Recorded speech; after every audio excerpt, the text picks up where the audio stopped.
first through contemporary Taiwanese films, and some of my favorite filmmakers ever are Taiwanese, like Tsai Ming-Liang and Edward Yang and Hao Shixin. And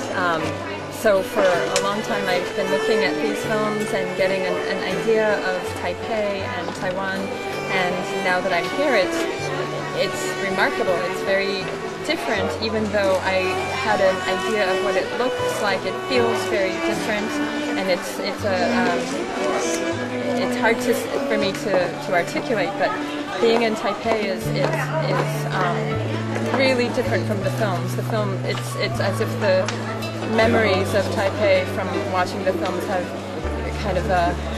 exploded or expanded, because now I have a sense of the pace of the city and the pace of life in Taipei, and I think that that's one of the most the things that I will remember best about my time in Taipei. I think especially City of Sadness was such an important film in the history of film, and being here is very special because just like Jiufen,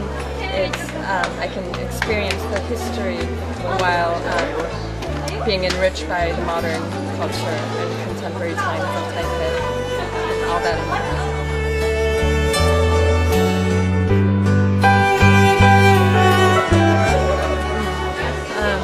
Some of the things that I think about when I make my artwork, is the way that the city, the design of the city and the look of the city and the organization of the city affects its people. And so being in Taipei, where there's such a concentration of people in a rather small area, it's interesting to be in the city and see how things flow and how much space or how little space people in Taipei can live in while still being very generous, and still being very kind. So it's such a dense city, so many people, but I find that people navigate the streets and navigate the space in such a very supportive way, and that's one of the things that I'm interested in with my work, is to look at how cities are organized and look at how urban spaces are organized and how that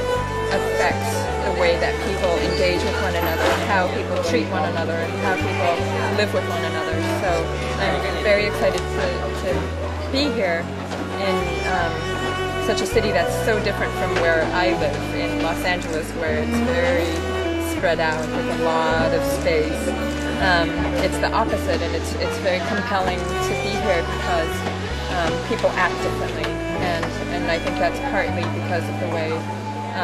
the city is structured, but also mostly cultural. So I've learned a lot in the time that I've been in Taipei.